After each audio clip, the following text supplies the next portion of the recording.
Buenos días. El domingo pasado, cuando explicábamos acerca del bautismo, hablamos de que el agua con el que o en el que se bautizan las personas, no salva, no limpia, sino que lo único que nos limpia nuestros pecados es la sangre de Cristo. Por eso hoy quisiera hablar o contestar a la pregunta: ¿cuál es el significado de la sangre de Cristo? La frase la sangre de Cristo es usada muchas veces en el Nuevo Testamento y es la expresión de la muerte sacrificial y la obra completa de expiación de Jesús en nuestro favor. Las referencias a la sangre del Salvador incluyen la realidad de que Él literalmente se desangró en la cruz, pero más significativamente que derramó su sangre y murió por los pecadores. La sangre de Cristo tiene el poder de expiar un número infinito de pecados cometidos por un infinito número de personas a través de los siglos, y todos aquellos que ponen su fe en esa sangre serán salvados.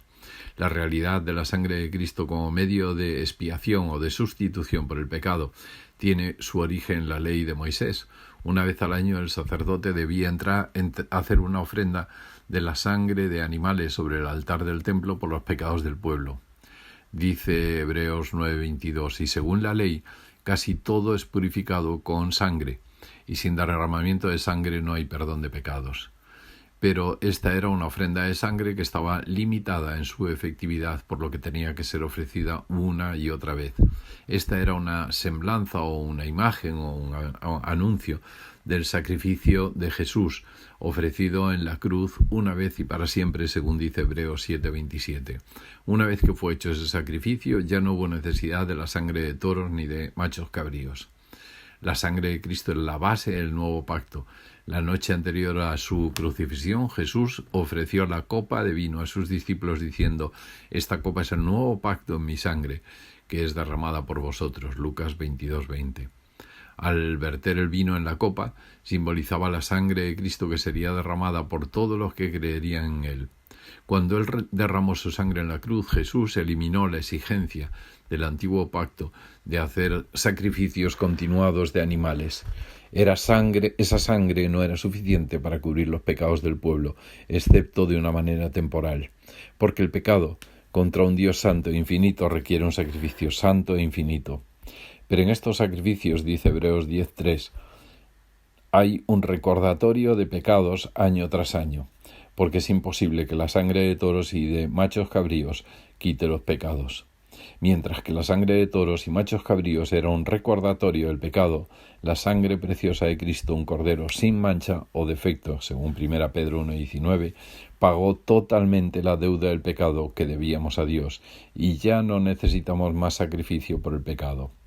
Jesús dijo: «Consumado es», mientras Él moría, y con eso quiso decir que la obra completa de la redención fue hecha para siempre, habiendo obtenido redención eterna para nosotros. Hebreos 9:12. La sangre de Cristo no solo redime a los creyentes del pecado y el castigo eterno, sino que su sangre purificará nuestra conciencia de obras muertas para servir al Dios vivo. Hebreos 9:14. Esto significa que no solo somos ahora libres de ofrecer sacrificios, los cuales son inútiles para obtener la salvación, sino que somos libres de depender de las obras inútiles e improductivas de la carne para complacer a Dios. Porque la sangre de Cristo nos ha redimido. Ahora somos nuevas criaturas en Cristo, según 2 Corintios 5:17, y por su sangre somos liberados del pecado para servir al Dios vivo, para glorificarle y para gozar de Él por la eternidad. Y solamente aclarar como final de que el bautismo no es lo que salva, no es lo que limpia los pecados, el bautismo en agua, sino que es la sangre de Cristo la que nos limpia de todo pecado. Y os acordáis que cuando Jesús fue crucificado, crucificaron a su lado a dos malhechores, y uno de ellos le reconoció de que él justamente estaba padeciendo ese castigo, pero Jesús no. Y Jesús le dice: de cierto te digo que hoy estarás conmigo en el paraíso. No tuvo tiempo de ser bautizado, ¿verdad? Por tanto, el bautismo no salva, el bautismo no lava los pecados, no limpia los pecados, sino que solo la sangre de Cristo, aceptar que la sangre de Cristo, que la muerte de Jesús y su resurrección, que es lo que significa la sangre de Cristo, nos sustituye en la cruz, es lo que realmente nos permite ser salvos. Y el bautismo es un testimonio público de esa decisión que hemos tomado previamente. Buen y bendecido día.